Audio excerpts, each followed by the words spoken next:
김동섭의 인사이트 시간으로 함께 해보도록 하겠습니다. 나와 계시나요? 안녕하세요. 안녕하세요.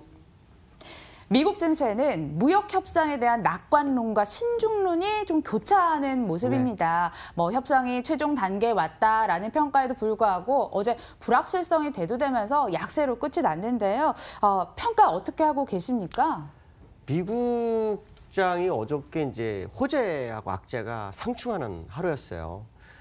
트럼프 대통령이 시진핑하고 27일 날 합의안에 정상회담을 통해서 서명할 거다. 뭐 이 이슈가 나왔었는데 그 안에서 이제 또 다른 이슈가 나옵니다. 어떤 거냐면 결국 핵심 키포인트였던 지적재산권 또 기술 이전이 완벽하게 합의가 안 이루어질 수 있다라는 회의론이 대두가 돼요. 그러면서 불확실성이 커지는 그런 상황이 됐고 그게 이제 미국장을 어저께 흔드는 그런 역할을 했다라는 거죠. 근데 이제 우리가 여기서 생각해야 될 것은 뭐냐면 이 이전에 벌써 주가가 오를 때 이 부분은 저는 언급을 해드렸어요. 뭐냐면 지적재산권의 합의가 정말 이루어질 수 있나?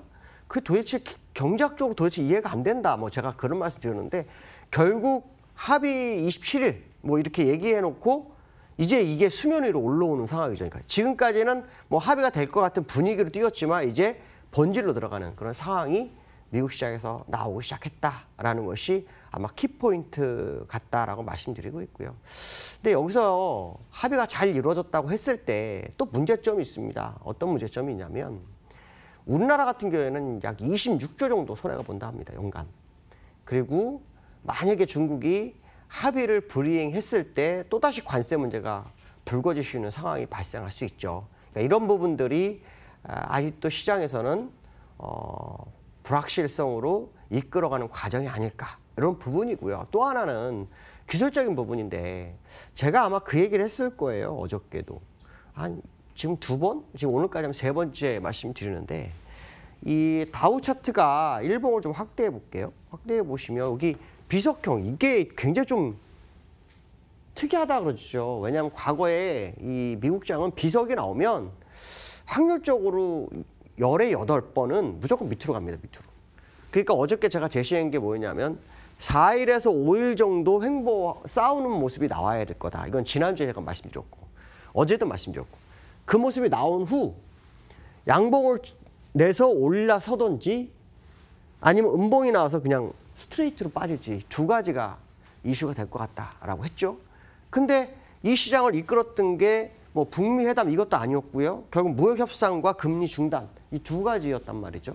근데 이제 금리는 일단 멈춰 있는 상황이니까 무역 협상에 대한 얘기가 나오는데 그 무역 협상 얘기가 나오면서 마무리가 될 것 같은 느낌으로 시장을 주는데 주가는 밀리고 있다는 거죠. 그런데 그게 비석부터 시작했다는 것은 이 차트가 상당한 의미를 부여할 수 있겠다. 결론적으로 말하면 이거를 좀 이제 넓게 보면 요 추세선 연장을 제가 해놨는데 그게 25,000. 그러니까 거기까지 밀리는지 보셔야 될 것 같고 그 지점에서 반등이 있을지 이게 굉장히 중요할 것 같다라고 말씀드릴 수 있을 것 같습니다. 자, 두 번째 이슈는요. 세계 신용평가 기관 중에 하나인 무디스. 이제 무디스가 우리나라 경제 전망치 2.1% 정도 얘기를 합니다. 근데 이게 문제가 뭐냐면 경고장과 같은 부분이에요. 그러니까 내수하고 수출이 전부 안 좋은 상황. 특히 어저께 제가 반도체 시장 언급했죠. 반도체가 벌써 3개월 연속 마이너스. 이게 우리나라 수출의 빨간불이라면 이 무디스의 경고를 무시해야 되냐라고 본다면 절대 무시할 수 없다. 그럼 제가 이걸 왜 내놨을까요? 요거의 핵심 키포인트는 뭐냐면 세 번째하고 연결되는데 뭐냐면 외인들의 투자의 불확실성을 줄 것 같다.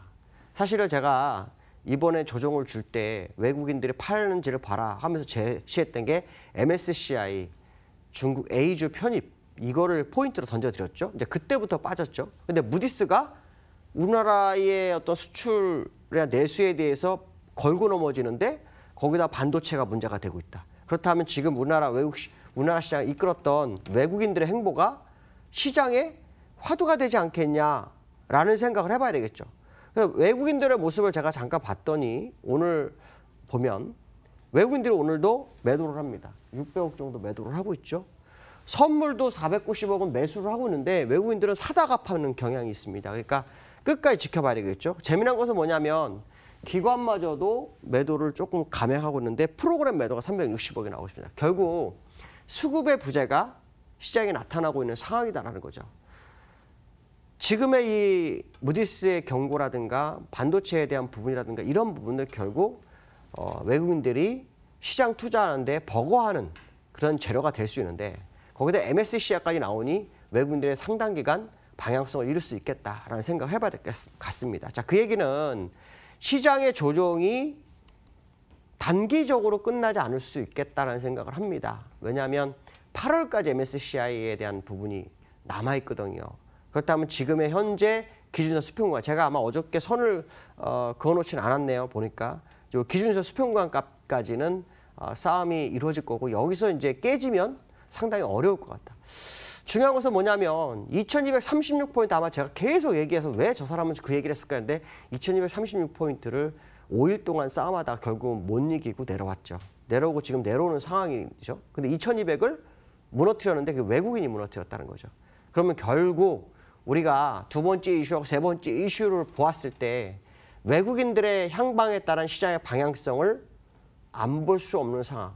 그렇다면 결국 외국인들이 돌아올 수 있는 재료가 나타나지 않는다면 결국은 추가 조정 가능성이 제기될 수 있다는 것은 우리가 명심해야 될 것 같다. 그래서 제가 아마도 이번에 올라올 때 8기회를 주는 것 같습니다. 라고 말씀드렸는데 아마도 역시 8기회를 계속 주는 상황이 아닐까 이런 생각을 해봐야 될 것 같습니다. 오늘 여기까지 하겠습니다. 감사합니다.